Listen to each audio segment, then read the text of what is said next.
Well, this week, a true weekend adventure. We're going to fly up to Maine, we're going to visit friends, and then head up further north to explore a closed Air Force base before returning home with some new friends.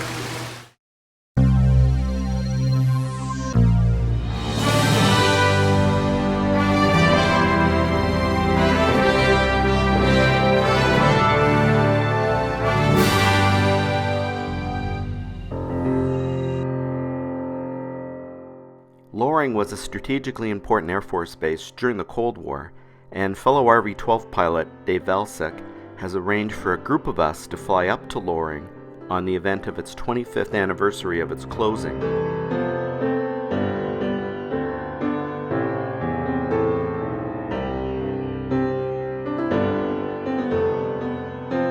Well, it's a long trip for an RV-12 to go all the way up there, and like on many summer days this year, the weather early on was really not ideal. There was a lot of rain coming in from PA. But it was starting to improve, so we started packing up and we were hoping to slip away.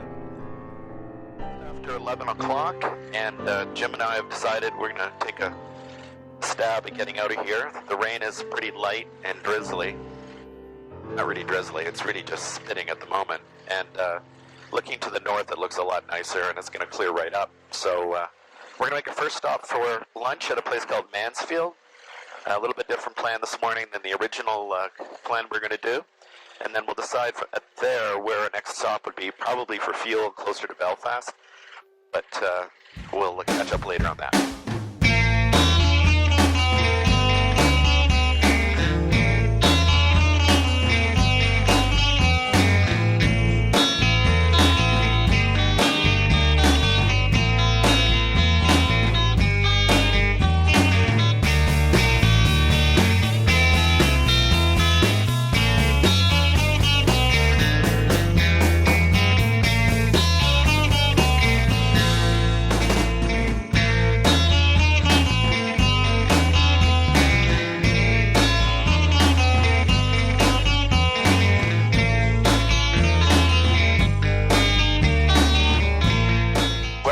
Along at 7,500 feet, and we're approaching Mansfield, Massachusetts, just south of Boston. We're going to stop there for lunch. It's about 15 minutes away. The visibility's been pretty good. Air's been nice and smooth, and we've got like a 20-knot tailwind, maybe more. So we've been really doing well, cruising along. Late start, obviously, but we're making good time.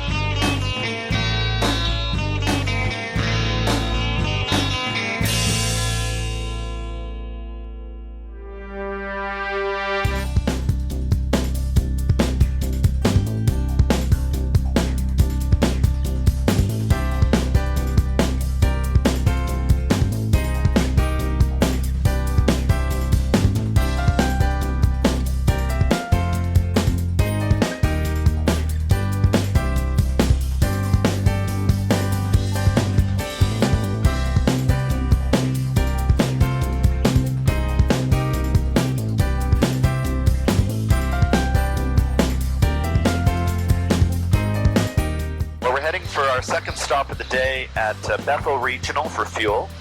I'm about 50 minutes out or so. Jim is shot up ahead.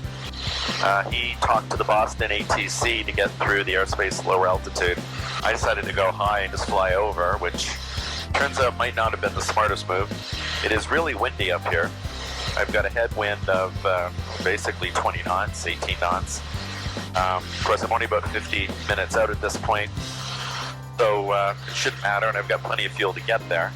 And then I'll load up, because we'll want a lot of gas for the flight up to Loring tomorrow morning. So I'll check in later.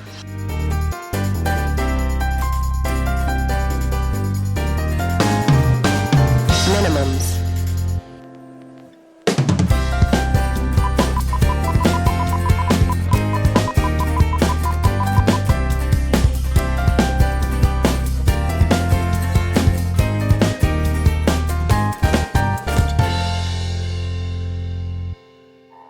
About 10 or 12 minutes outside of Belfast at this point. It's been a fairly long day flying, but it's been very enjoyable. Spectacularly beautiful up here in Maine.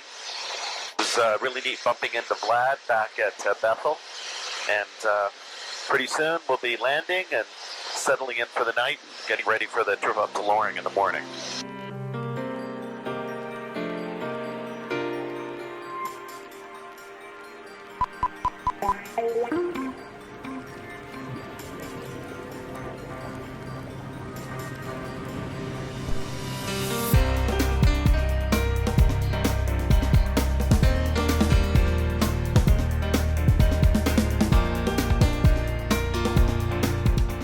We enjoyed a great evening in Bangor. Unfortunately, a few fellow pilots south of New Jersey couldn't make it out, and they really missed out on a great night.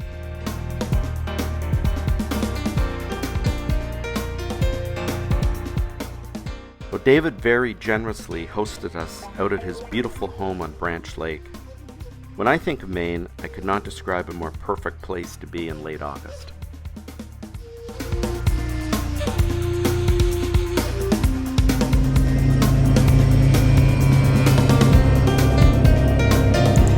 Well, early Saturday morning, we gathered at Belfast for the briefing for Loring. The local weather was fantastic, as you can see, although we did expect pretty stiff headwinds on the way north. It's 160 miles up to Loring, so some of us slower RVs were the first to leave, with the rest of the fleet planning to leave just behind us.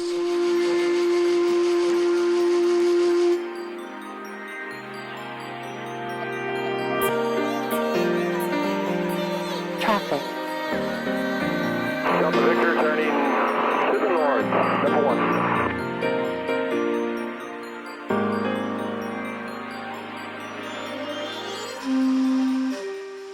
Well, Dave and Mike Gills, another RB-12 pilot based at Belfast, and I flew as a very loose formation of 3. The first part of our trip, while a little slow flying into the wind, was spectacular. But eventually a cloud layer formed and we headed lower to avoid getting caught on top.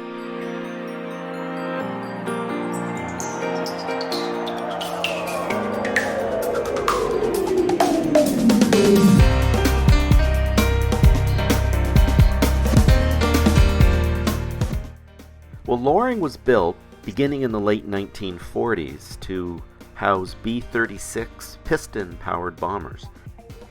During the Cold War, Loring was the most northern and eastern base on the U.S. mainland. It could reach Europe and Moscow faster than any other mainland base. In 1955, we had ready the B-52 Stratofortress, which we see here on snow-covered Loring Air Force Base in Maine, one of the far-flung system of SAC bases.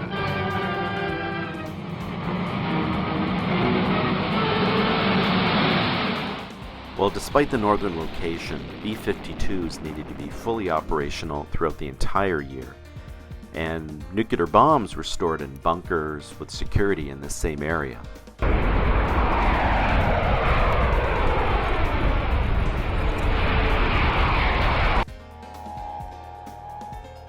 Loring traffic, light spark, making a left turn over the runway and left downwind for 1, Loring.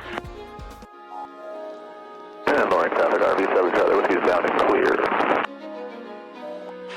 Loring traffic, light spark turning left base, 1, Loring. Minimums.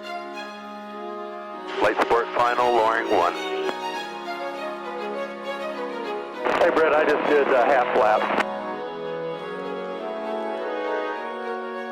Good idea. Land long so you don't have to taxi.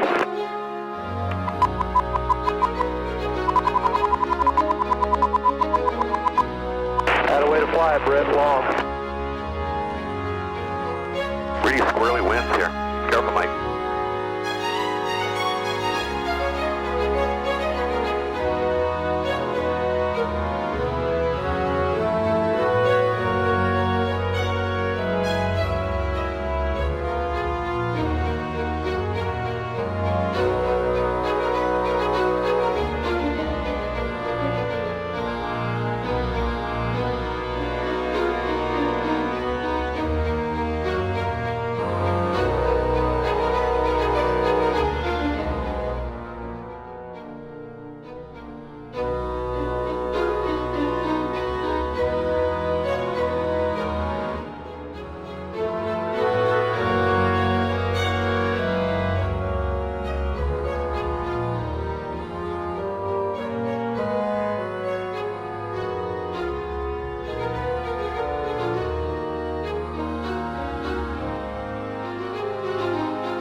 Well, after visiting and socializing some, we decided to take a walking tour of the Loring Arch hangar. That's one of two very large hangars that are still at the base.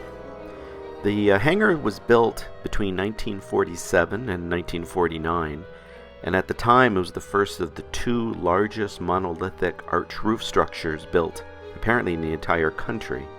The roof is constructed of poured concrete, 16,000 cubic yards of it, in fact.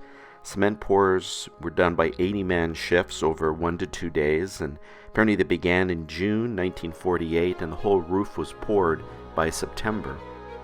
The roof has a span of 340 feet, although at the base it's closer, of course, to 314 feet apparently.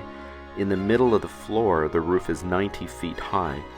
It was designed originally for maybe 2 B-36 aircraft or 6 B-29 aircrafts. I didn't realize the B-29 must have been a little smaller than the B-36.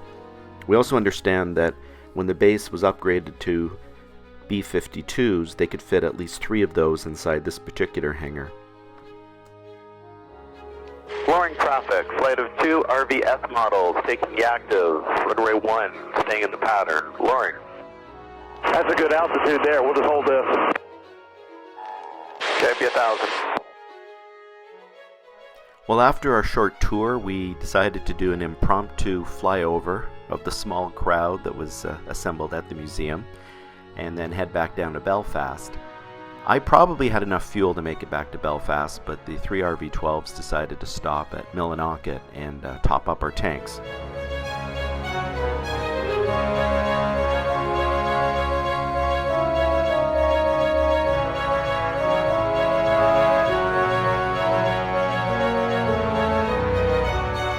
Of course, no trip to Maine is complete without bringing home a little snack for my family and friends.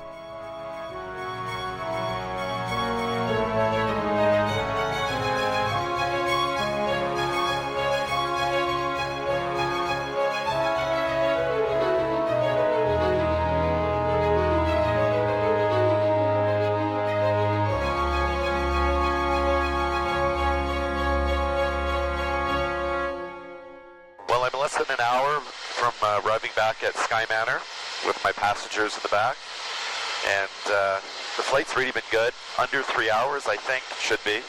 Had a tailwind at the beginning, the winds kind of went away, and it's kind of light and variable now. I maybe have a few knots on the tail, but otherwise it's been really nice. I've been flying on top of an overcast layer most of the trip, but I knew it was going to be broken like this back here in New Jersey, so I wasn't too concerned. I'm at 8,500 feet, it's nice and cool, plane's running great, nice and smooth, and what I'm going to look forward to now is a great lobster dinner tomorrow night.